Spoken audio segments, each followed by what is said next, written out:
Student welcome once again. आज की मेरी इस ऑनलाइन क्लास का टॉपिक है रिप्रोडक्शन इन टेरिडोफाइट्स।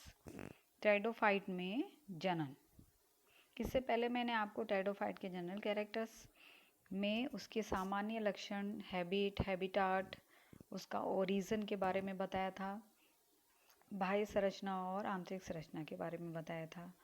आज हम टेरिडोफाइट्स में पाए जाने वाले जनन के बारे में पढ़ेंगे।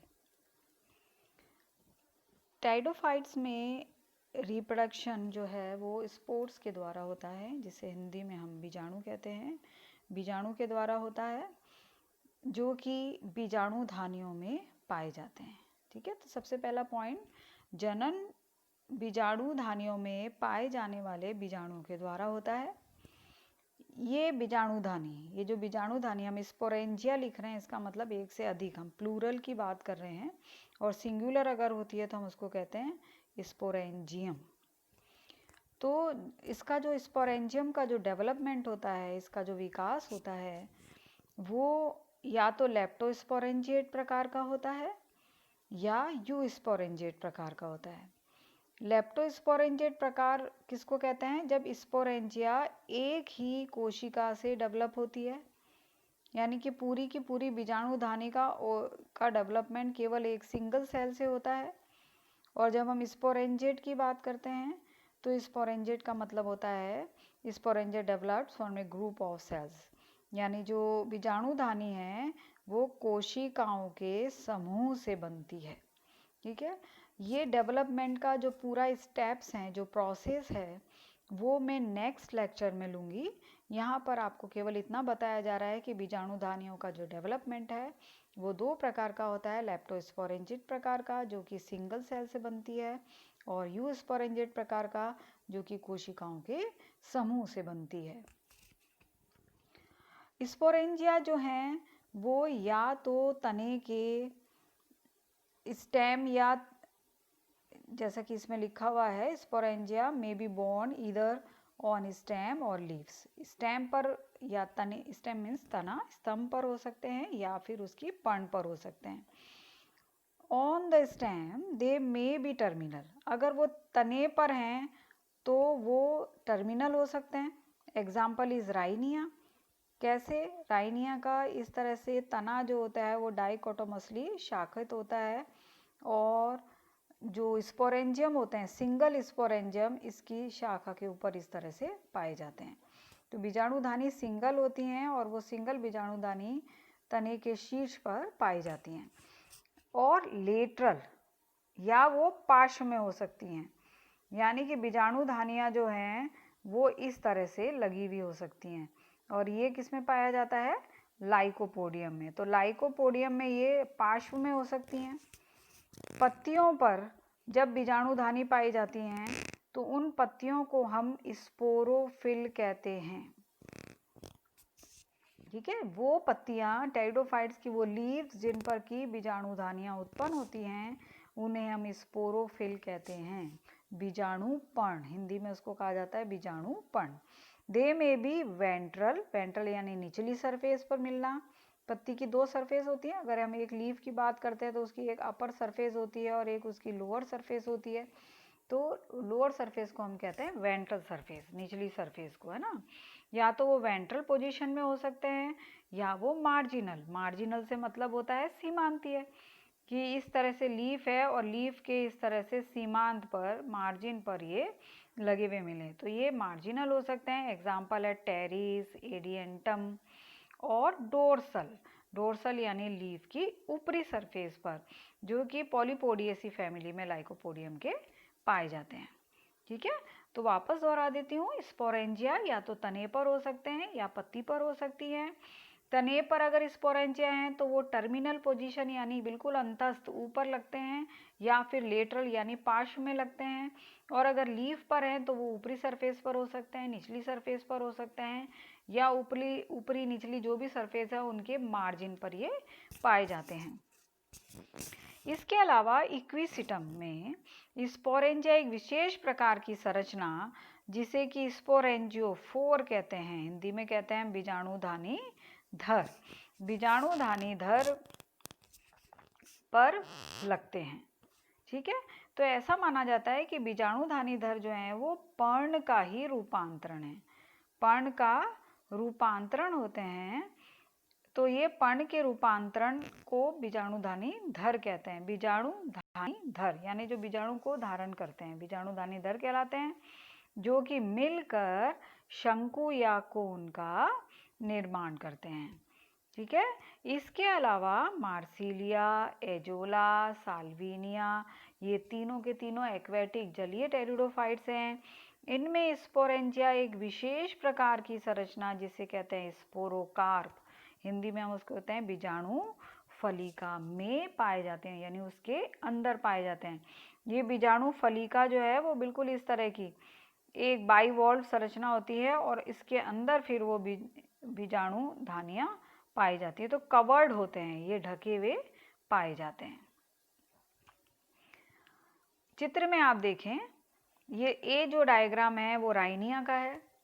राइनिया के अंदर स्पोरेंजिया जो हैं वो टर्मिनल हैं, ऊपर की तरफ पाए जा रहे हैं। ठीक है, इसके अलावा ये लाइकोपोडियम है, ये सिलेजिनेला है, ये लाइकोपोडियम है।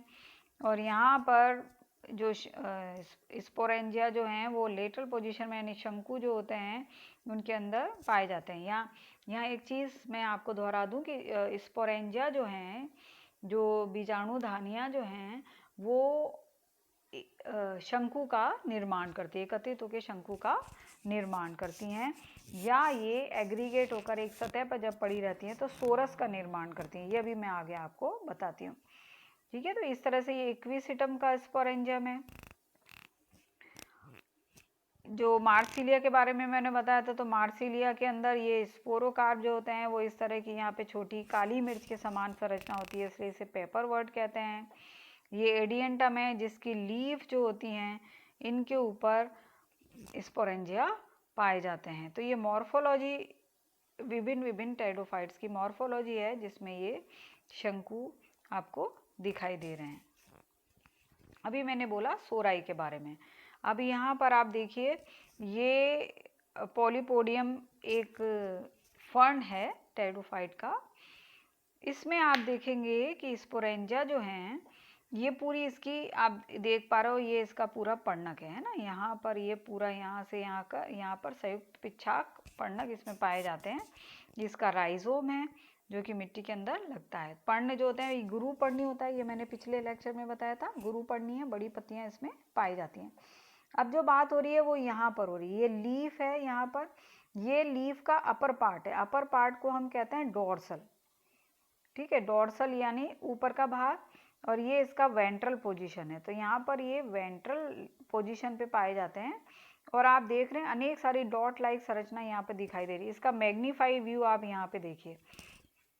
ठीक है, तो ये एक जो भाग है, ये जो एक भाग है, ये यहाँ पर ये सब सोराई हैं। सोराई तो प्लूरल है। अगर हम इसके सिंगुलर की बात करते हैं तो हम इसको कहते हैं सोरस। ठीक है, तो ये एक सोरस है यहाँ पर, ये एक सोरस है, ये दूसरा सोरस हो गया, ये तीसरा सोरस हो गया। तो हर सोरस के अंदर अनेक सारे बीजाणुधानियां हैं। तो सोरस किसे कहते हैं? ग्रुप ऑफ स्पोरेंजिया, बीजाणुधानी का समूह। बीजाणुधानी का समूह सोरस कहलाता है। हिंदी में भी हम उसको सोरस ही कहते हैं। और एक से अनेक सोरस अगर हैं तो हम उसको कहते हैं सोराई। ठीक है, तो सोरस का प्लूरल जो है वो सोराई है। सोरस क्या है? ग्रुप ऑफ स्पोरेंजिया यानी बीजाणुधानियों का समूह। अब यहाँ देखिए इसकी परिभाषा। सोरस प्लूरल इसका क्या है? सोराई। इन बॉटनी ब्राउनिश और yellowish cluster of spore producing structure sporangia. यानी सोरस क्या है? ब्राउन या येलो कलर का स्पोर को उत्पन्न करने वाली संरचना यानी स्पोरेंजिया का क्लस्टर यानी समूह है। Usually located on the lower surface of the fern leaves. Fern की जो पत्तियां हैं उसके निचली सतह पर ये पाए जाते हैं ना। तो ये अभी पिछले वाले स्लाइड में मैंने दिखाया था, ये अपर सरफेस ग्रीन दिखाई दे रही है, ये लोअर सरफेस है और इस लोअर सरफेस पर ये सोराई पाए जा रहे हैं। ठीक है, तो ये इस तरह से मिलता है। तो ये मिलते हैं lower surface of the fern leaf. A sorus may be protected during development by a scale or a flap tissues called an inducium। ठीक है, सोरस जो होते हैं वो एक फ्लैप की तरह की संरचना या एक शल की संरचना से ढके हुए मिलते हैं, जिसे हम कहते हैं इंड्यूसियम। तो ये 1 नंबर का क्वेश्चन यहाँ बनता है, व्हाट इज इंड्यूशियम। इंड्यूशियम वो संरचना है जो कि सोरस को कवर करने का, प्रोटेक्ट करने का, उसकी रक्षा करने का काम करती है, यानी एक रक्षात्मक आवरण है अराउंड सोरस। सोरस के चारों तरफ एक रक्षात्मक झिल्ली के रूप में ये पाया जाता है। ठीक है, इसके बाद आप देखें, ये इंड्यूशियम जो होता है ये 2 तरह का हो सकता है, एक ट्रू इंड्यूशियम और एक फॉल्स इंड्यूशियम, यानी एक सत्य इंड्यूसियम और एक कूट या असत्य इंड्यूशियम। यहाँ पर आप देखेंगे सोराई है विथ ट्रू इंड्यूशियम, ये बीजाणुधानी है, दिख रही हैं आपको, मैंने लिखा हुआ है यहाँ पर हिंदी में, इंग्लिश में स्पोरेंजिया लिखा हुआ है, और ये ग्रुप है, ये पूरा एक ग्रुप है, तो हम इसको क्या कह रहे हैं, सोरस। ये एक सोरस है, ये एक सोरस है, दोनों अगर मिलके कहेंगे तो हम कहेंगे सोराई है ना। तो ये किससे कवर्ड है, ये बीजाणुधानियाँ किससे कवर है, ये बीजाणुधानियाँ इंड्यूशियम से कवर्ड है। तो एक स्पेशल प्रकार की संरचना इसके चारों तरफ बन रही है और ये सत्य इंड्यूशियम कहलाती है। ये लीफ का वर्टिकल सेक्शन है, लंबवत काट एक काटा गया जिसमें ये दिखाई दे रहा है लोअर सरफेस पर, निचली सरफेस है ये लीफ की। इसके बाद आप देखिए, ये है सोराई जो कि मार्जिन पर मिल रहे हैं with false indusium, with false indusium. Indusium actually वो सत्य इंड्यूशियम नहीं है, लीफ की जो मार्जिन है वो ही कवर होकर वो ही इस तरह से इसके चारों तरफ कवरिंग का निर्माण कर लेती है। ठीक है, तो यहाँ पर आप देख रहे हैं ग्रुप ऑफ स्पोरेंजिया, अनेक सारे स्पोरेंजिया, यानी ये एक सोरस हो गया है ना, ये एक सोरस है, और इस सोरस को कवर किए हुए जो इंड्यूशियम है उसको हम कहते हैं कूट इंड्यूशियम, यानी फॉल्स इंड्यूशियम। फॉल्स इंड्यूशियम इसलिए क्योंकि ये अलग से बनी हुई संरचना नहीं है, पर्ण ने ही अपने आप को फोल्ड करके, उसके पर्ण के मार्जिन ने ही अपने आप को फोल्ड करके उसको कवर कर लिया है, सोरस को ढक लिया है, कवर कर लिया है। टाइप्स ऑफ सोराई, सोराई जो होते हैं वो 3 प्रकार के होते हैं। किस में हम बात कर रहे हैं, टेरिडोफाइट्स में। तो सोरस का निर्माण जो ज़्यादातर टेरिडोफाइट्स में टेरोप्सिला के सदस्यों में होता है, ये क्लासिफिकेशन में आपको आगे पढ़ाऊंगी तब बताऊंगी। तो उसकी फिलीकेलिस एक ऑर्डर होता है, एक गण होता है, गण जिसे हम कह रहे हैं फिलीकेलिस। ठीक है, FILICAEAE, फिलीकेलिस। ठीक है, एलियस, गण जब लिखते हैं तो एलिस, ALES लगाते हैं। अब ये कितने प्रकार की हैं, सिंपल, मिक्स्ड और ग्रेडेड, क्रमबद्ध, मिश्रित और सरल। ठीक है, तो अभी मैंने उसकी संरचना तो आपको बता दी, एक सोरस की किस तरह से मिलती है, अनेक सारी बीजाणुधानियाँ हैं ना। तो ये बीजाणुधानियाँ, जैसे हम एक एक सरफेस बना रहे हैं और इस सरफेस पर यहाँ पर ये बीजाणुधानियाँ लगी हुई हैं। ठीक है, अगर सरल प्रकार की बात करते हैं तो सरल प्रकार में क्या होता है कि बीजाणुधानियाँ जो होती हैं, ये बीजाणुधानियाँ मैं सिर्फ सिंपल तरीके से आपको बताती हूँ, जिस तरह से यहाँ पर ये लगी हुई है, ये एक थैलेमस होता है जहाँ पर ये लगी हुई मिलती हैं। तो ये बीजाणुधानियाँ एक ही समय पर विकसित होती हैं, सभी समान आकार की होती हैं, तो उन्हें हम कहते हैं सरल प्रकार। ठीक है, मिश्रित में क्या होता है, इसके विपरीत मिश्रित प्रकार में क्या होता है कि बीजाणुधानियों में कुछ बीजाणुधानियाँ पहले मैच्योर हो जाती हैं, तो जो बीजाणुधानी पहले मैच्योर होंगी वो आकार में बड़ी होंगी, कुछ बीजाणुधानी बाद में मैच्योर होती हैं, कुछ बीजाणुधानी पहले मैच्योर हो जाती है। तो इस तरह से एक मिश्रण पाया जाता है। जो सोरस होता है उसमें बीजाणुधानी का, यंग बीजाणुधानी और मैच्योर बीजाणुधानी का एक मिश्रण पाया जाता है, तो उसे हम कहते हैं मिश्रित। अब बात आती ग्रेडेड की। ग्रेडेड में क्या होता है कि बीजाणुधानी जो टिप पर होती है, ये इसका शीर्ष हो गया यहाँ पर, तो जो बीजाणुधानी टिप पर होती है वो बीजाणुधानी पहले परिपक्व होती है, उसके बाद दूसरी, उसके बाद तीसरी, उसके बाद जो नीचे की तरफ। तो आप इसमें क्या देख रहे हैं, एक क्रमबद्ध तरीका इसके अंदर पाया जा रहा है ना, शीर्ष से लेकर बेस की तरफ, जिसे हम कहते हैं तलाबी सारी क्रम में इनका डेवलपमेंट हो रहा है। ये बड़ी हैं, इसका मतलब ये पहले डेवलप होंगे, ये बाद में, ये उसके बाद में, ये उसके बाद में, तो ये एक क्रम बन गया जिसे हम कहते हैं क्रमबद्ध। ओके, तो ये टाइप्स ऑफ स्वराई कितने प्रकार की हैं, सरल प्रकार की, मिश्रित प्रकार की और क्रमबद्ध प्रकार की। सरल प्रकार में क्या है, सभी जो बीजाणुधानी है वो समान रूप से परिपक्व होती हैं। मिश्रित में मिश्रण होता है परिपक्व और अपरिपक्व का, है ना, कुछ बड़े कुछ छोटे दिख रहे हैं यहाँ पर। और क्रमबद्ध क्या होता है, जो टिप पर लगे होते हैं, जो शीर्ष पर होते हैं वो पहले मैच्योर होते हैं, फिर उसके बाद बाकी जो होती हैं वो यंग होती हैं। तो इनका एक क्रम होता है जिसमें ये लगते हैं। तो इस तरह से ये 3 प्रकार के सोराई पाए जाते हैं। स्पोर्स जो हैं जर्मिनेशन के बाद, स्पोर्स का निर्माण किस में हो गया, बीजाणुधानियों में। बीजाणुधानी फट जाते हैं, फटने के बाद स्पोर्स जो हैं वो उससे बाहर आ जाते हैं। तो उनसे किसका निर्माण होता है, एक बहुकोशिकीय गैमेटोफिटिक बॉडी का निर्माण होता है। तो गैमेटोफिटिक मतलब युग्मोद्भिद, और युग्मोद्भिद कैसी पीढ़ी होती है, अगुणित, जिसे हम X या N लिखते हैं। पिछले लेक्चर में मैंने क्या बताया था कि टेरिडोफाइट जो होते हैं उनका मुख्य पादप शरीर स्पोरोफिटिक होता है, युग्मोद्भिद होता है, यानी द्विगुणित होता है। अब स्पोर्स की जर्मिनेशन से संरचना का निर्माण होता है जिसे हम कहते हैं गैमेटोफाइट। अब स्पोर, इसका मतलब कैसी संरचना हुई, एक्स संरचना, ये खुद हैप्लॉइड संरचना हुई। यानी स्पोर्स का निर्माण बीजाणुधानी में जो बीजाणुधन ऊतक होते हैं उनके अर्धसूत्री विभाजन से होता है। और अर्धसूत्री विभाजन आप सब जानते हैं कि अर्धसूत्री विभाजन में गुणसूत्रों की संख्या आधी रह जाती है ना, और 4 कोशिकाओं का निर्माण होता है। तो एक बीजाणुजन ऊतक कोशिका से 4 कोशिकाओं का निर्माण हो जाता है। तो वो स्पोर चूंकि खुद हैप्लॉइड या गुणित हैं, तो वो भी गैमेटोफाइट यानी हैप्लॉइड संरचना का निर्माण करते हैं।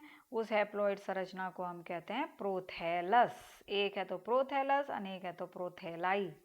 तो प्रोथैलस का निर्माण करते हैं। प्रोथैलस किसे कह रहे हैं, युग्मोद्भिद को, गैमेटोफाइट को। ठीक है, अब टेरिडोफाइट्स जो होते हैं उनमें स्पोर्स जो हैं वो दो स्पोर्स के आधार पर टेरिडोफाइट्स को 2 प्रकारों में बांटा गया है।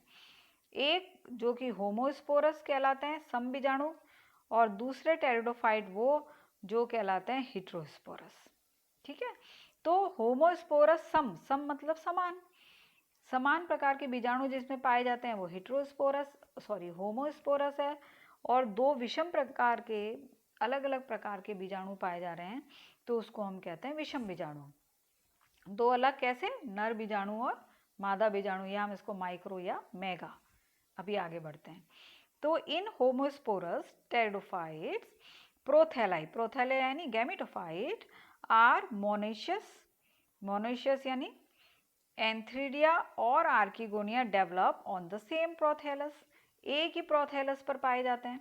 प्रोथैलस इस तरह की संरचना है और इस पर एंथ्रीडिया भी मिलते हैं और इस पर आर्किगोनिया भी पाए जाते हैं। तो इस प्रकार की संरचना को हम कहते हैं उभयलिंगाश्रयी या मोनोइशियस। ठीक है, और हेटेरोस्पोरस जातियों में यानी विषम बीजाणु जातियों के थैलस जो होते हैं वो हमेशा डायोशियस होते हैं। डायोशियस यानी एक लिंगाश्रयी। ठीक है, उसमें एंथ्रीडिया अलग बनते हैं और आर्किगोनिया अलग बनते हैं। लघु बीजाणु on germination give rise to male prothalli, है ना। लघु बीजाणु यानी माइक्रोस्पोर जो होते हैं वो जर्मिनेशन के बाद मेल प्रोथैलाई का निर्माण करते हैं, मेल प्रोथैलाई।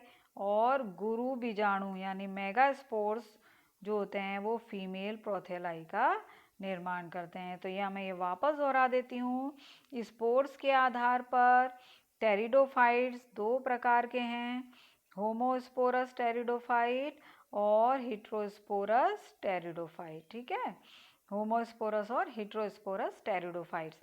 होमोस्पोरस के अंदर क्या होता है, एक ही थैलस का निर्माण होता है और उसी पर ही पुंधानियां और स्त्रीधानियों का निर्माण होता है। तो उभयलिंगाश्रयी होता है वो। ठीक है।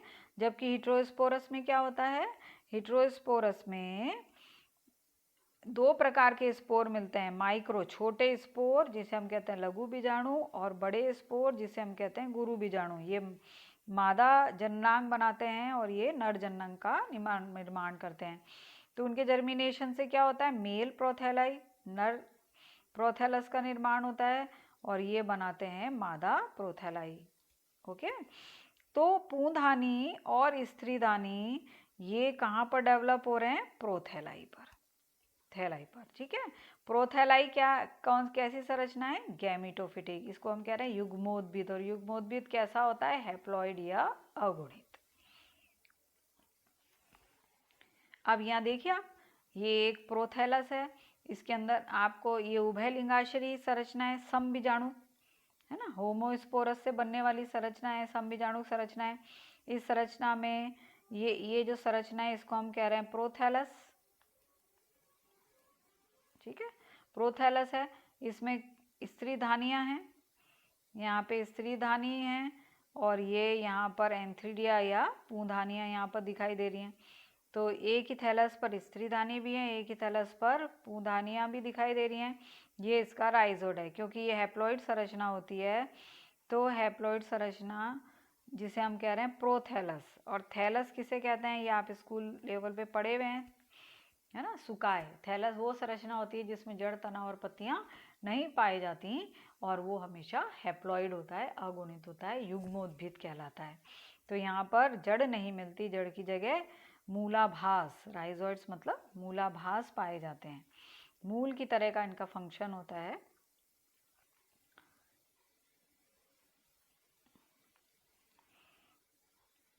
एंथ्रीडियम जो है, पूंधानी है, वो उनकी संरचना की अगर हम बात करें तो वो surrounded by a single layered sterile jacket, एक बंध्य स्टेराइल जैकेट, यानी बंध्य एक जैकेट की तरह की कोशिकाएं, सिंगल लेयर्ड, एक लेयर वाली कोशिकाओं से ये घिरी हुई रहती हैं। जबकि स्त्रीधानियां जो होती हैं उनमें 4 vertical rows of neck cell, ग्रीवा कोशिकाओं की 4 वर्टिकल रो होती हैं, लंबवत रो होती हैं।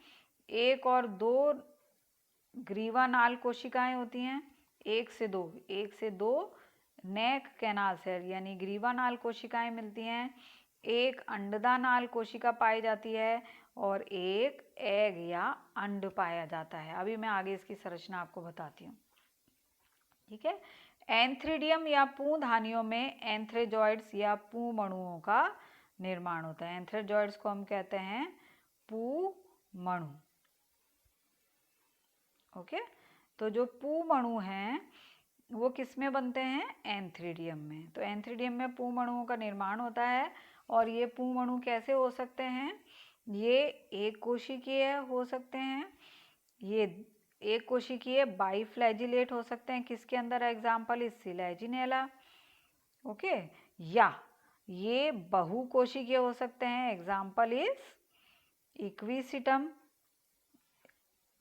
सॉरी ये बहुकशाभिक, बहुकोशिकीय नहीं, हम इसको कहेंगे हिंदी में बहुकशाभिक हो सकते हैं, एग्जाम्पल इज इक्विसिटम। अब जब कशाभिक पाए जाते हैं तो ये मोटाइल होते हैं। मोटाइल का मतलब होता है चल, चलायमान होते हैं, ये चल होते हैं। ठीक है। अब हम जब बाइफ्लैजिलेट की बात करते हैं तो बाइफ्लैजिलेट इस तरह के होते हैं, जैसे पूमणु है और ये 2 फ्लैजिला इसके अंदर पाए जाते हैं। जबकि इक्विसिटम के अंदर कैसे मिल रहे हैं, बहुकशाभिक। बहुकशाभिक संरचना में क्या होता है कि ये इसमें इक्विसिटम में इस तरह का स्पाइरल फॉर्म के अंदर ये इस तरह से बनता है, और अनेक सारे कशाभिक इसके चारों तरफ यहाँ पर पाए जाते हैं। तो कशाभिकों का एक रोज इसके चारों तरफ इस तरह से मिलती है, 2 कशाभिक नहीं मिलके बहुकशाभिक ये होता है। अब ये देखिए संरचना, ये लाइकोपोडियम के अंदर बताई गई है, आपके कोर्स में भी है। सबसे पहले तो अभी मैं जैसे पूमणु जो आपको बता रही थी वो पूमणु, यहाँ देखिए ये पूमणु है जिसमें 2 फ्लैजिला आपको दिखाई दे रहे हैं, एक कोशिकीय संरचना और 2 फ्लैजिला दिख रहे हैं। ठीक है। ये एंथ्रीडियम है, ये इसका एंथ्रीडियम या पूंधानी है है ना, पूधानी जो होती है इसके चारों तरफ ये जो संरचना दिखाई दे रही है ये सिंगल लेयर्ड जैकेट है, एक लेयर का एक स्तर का जैकेट है। इसके अंदर ये स्पर्म मदर सेल हैं और ये एंथ्रेजॉइड मदर सेल भी कहते हैं और इनका काम होता है एंथ्रेजॉइड्स का निर्माण करना। ये स्त्रीधानी है, ये स्त्रीधानी है और स्त्रीधानी के अंदर यहाँ से यहाँ तक आप देख रहे हैं नेक कैनाल सेल। लाइकोपोडियम में पूरे टेरिडोफाइट जगत की सबसे लंबी नेक या ग्रीवा पाई जाती है स्त्रीधानी में। ठीक है, तो स्त्रीधानी की संरचना को हम कहते हैं फ्लास्क शेप्ड। जैसे फ्लास्क का आकार होता है ना, इस तरह से ये होती है, तो इसको हम कहते हैं फ्लास्क शेप्ड। ठीक है, तो ये यहाँ पर आप देखें नेक कैनाल सेल यहाँ पर मौजूद हैं। वेंटर अंडदानाल कोशिका, एक एग सेल होती है और चूंकि ये हम इसका काट देख रहे हैं, एक लंबवत काट देख रहे हैं, इस ग्रीवानाल कोशिकाओं को घेरती हुई 4 रो 1 2 3 एंड एक पीछे मान लीजिए आप, तो इस तरह से 4 रोज जो होती हैं, 4 पंक्तियां जो होती हैं वो नेक सेल की होती हैं। ये ऊपर कवर सेल होती हैं जो इसकी कवरिंग बनाने का काम करती है, लिड या ढक्कन की तरह ये पाई जाती हैं। ठीक है, तो इस तरह से ये संरचना स्त्रीधानी में मिलती हैं। तो अंडदानाल कोशिका और एग सेल जो होते हैं, यानी ये जो फूला हुआ भाग है ये कहलाता है वेंटर रीजन, VENTRE, अंडदा इसे हिंदी में हम कहते हैं। और ऊपर का ये लंबा वाला जो भाग है इसको हम कहते हैं ग्रीवा या नेक, NECK। तो एक आर्किगोनियम या स्त्रीधानी अंडदा और नेक में डिवाइडेड होती है। अंडदा के अंदर वेंट्रल कैनाल सेल होती है और अंड कोशिका या एग सेल होती है, जबकि ग्रीवा के अंदर क्या पाई जाती है, ग्रीवानाल कोशिका। तो ये संरचना है किसकी, स्त्रीधानी और पूधानियों की, और ये एग्जाम्पल था लाइकोपोडियम का। अब हम लेंगे कि किस तरह के फर्टिलाइजेशन जिसे हम हिंदी में कहते हैं निषेचन कैसे होता है। निषेचन के समय एंथ्रेजॉइड्स यानी पूमणु जो हैं वो आर्किगोनिया या स्त्रीधानी की ग्रीवा की तरफ अट्रैक्ट होते हैं। क्यों अट्रैक्ट होते हैं, क्योंकि उस ग्रीवा से कुछ केमिकल निकलते हैं, सिक्रीट होते हैं। वो केमिकल के अंदर ज़्यादातर मैलिक एसिड होता है। ठीक है, तो 1 नंबर का क्वेश्चन ये नीट में भी पूछा गया था। मैलिक एसिड का एक्सक्रीशन निकलता है जिससे कि वो अट्रैक्ट होता है, उसकी जो गंध है उससे वो पूमणु वहाँ अट्रैक्ट होते हैं। और म्यूसिलेज सब्सटेंसेस, कोई भी म्यूसिलेज सब्सटेंसेस इसमें हो सकता है by the degeneration of the neck canal cell and ventral canal cell. यानी ग्रीवा, अभी मैंने आपको बताया था ना इस तरह की संरचना होती है, तो इसमें से अंडदा और नेक जो भी है उसकी कोशिकाएं डीजनरेट हो जाती हैं, ये खत्म होती है, नष्ट होने लगती हैं, तो म्यूसिलेजिनस पदार्थ बना लेती हैं।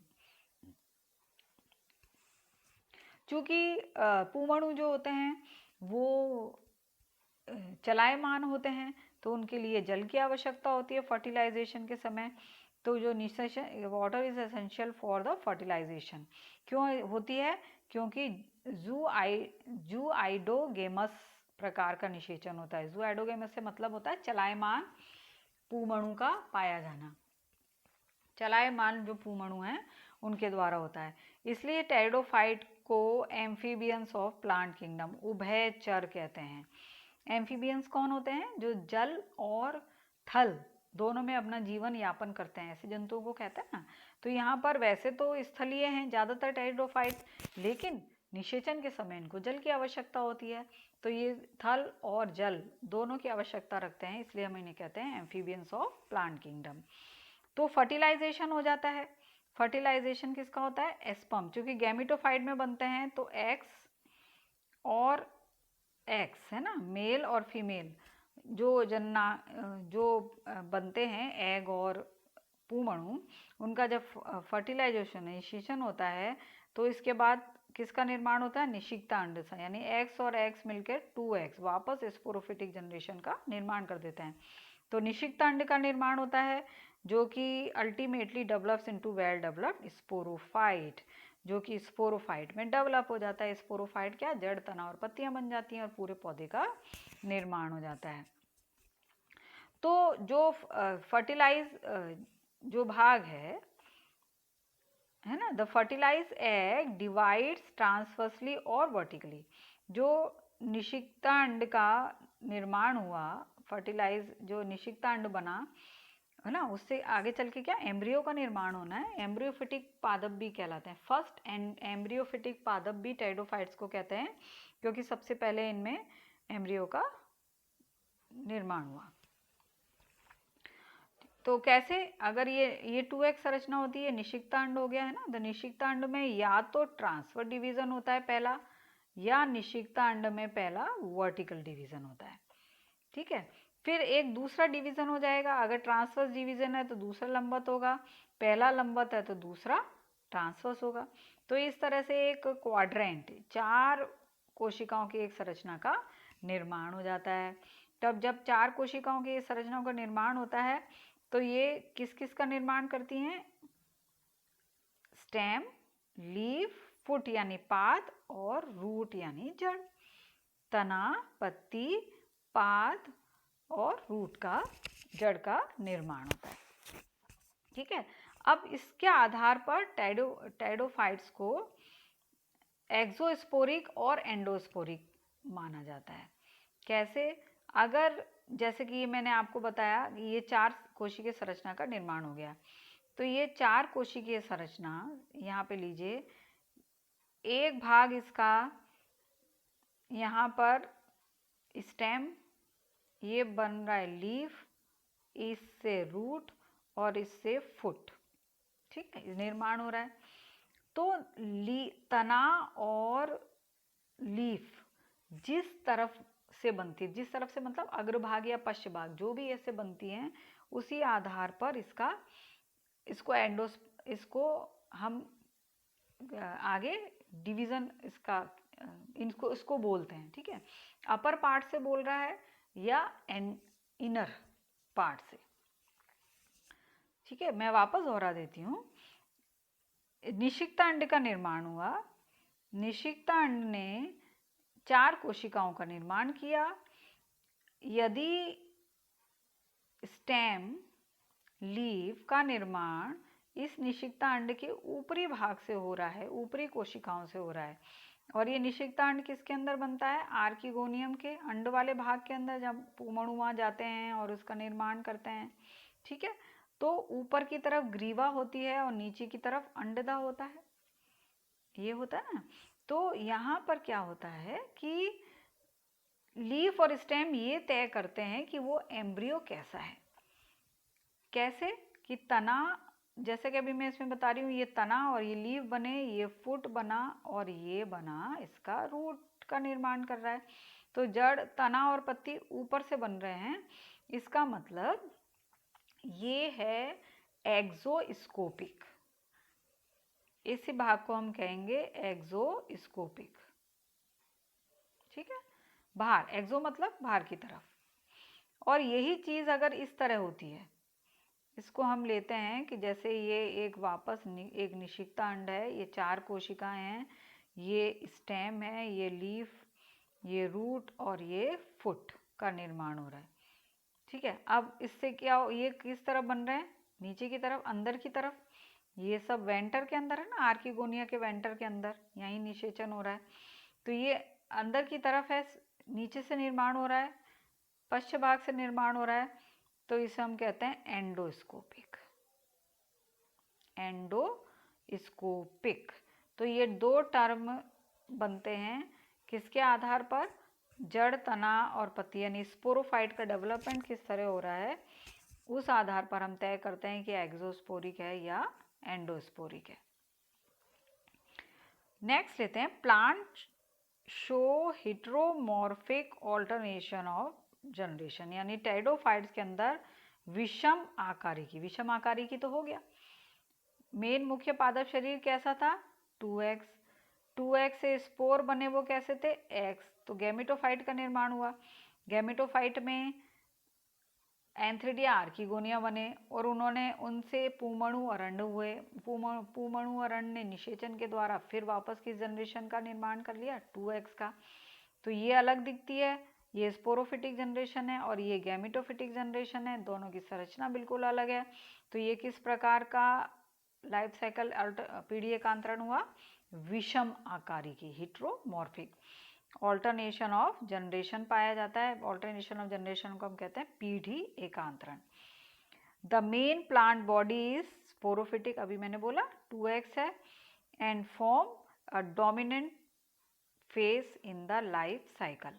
यानी टेडोफाइट की का जो जीवन चक्र है उसमें बीजाणुद्भिद अवस्था जो होती है वो प्रभावी, डोमिनेंट यानी प्रभावी अवस्था होती है।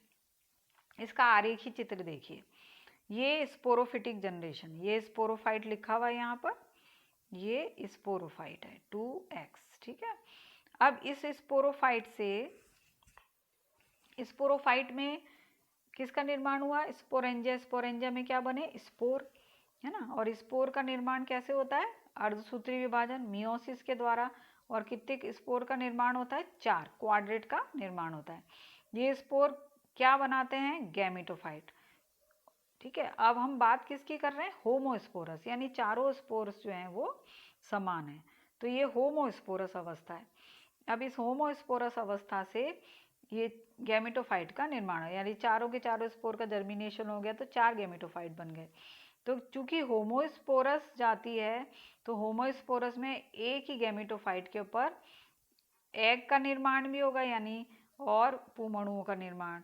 कहने का मतलब एंथ्रिडिया और आर्किगोनिया, एंथ्रिडिया को हम इस तरह से लिखते हैं और आर्किगोनिया को प्लस ऐसे लिखते हैं। तो एंथ्रिडिया और आर्किगोनिया ये मेल और फीमेल जो जननांग हैं वो एक ही थैलस पे बनेंगे और उनमें फिर निषेचन की क्रिया होगी, है ना।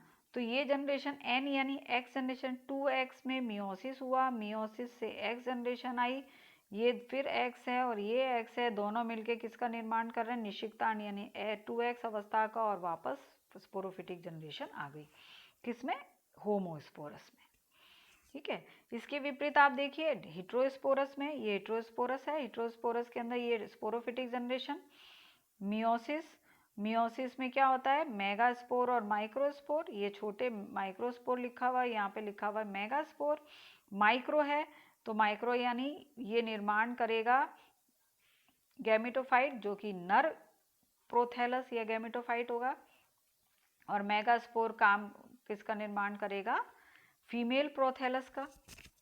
अगर फीमेल है तो उस पर एग आर्किगोनिया बनेंगे, आर्किगोनिया में एग बनेगा। और अगर मेल गैमेटोफाइट है, नर गैमेटोफाइट है, तो उस पर पूंधानी बनेंगी और पूंधानी से पूमणुओं का निर्माण होगा, निषेचन की क्रिया होगी, फिर वापस जाइगोट का निर्माण हो जाएगा, निषिक्तांड बन जाएगा और निषिक्तांड से स्पोरोफाइट का निर्माण हो जाएगा, ठीक है। तो इस तरह से ये पीढ़ी एकांतरण में 2x से x यानी द्विगुणित से अगुणित और अगुणित से वापस द्विगुणित अवस्था का निर्माण हो जाता है। तो ये पीढ़ी एकांतरण या ऑल्टरनेशन ऑफ जनरेशन है। तो यहाँ पर टाइडोफाइट में पाए जाने वाला जनन एक कॉमन टॉपिक यहाँ पर एक कंप्लीट होता है। नेक्स्ट टॉपिक के अंदर मैं आपको लेप्टोस्पोरेंजिएट और यूस्पोरेंजिएट स्पोरेंजिया के डेवलपमेंट के बारे में पढ़ाऊंगी। आज के लिए इतना ही। Thank you very much.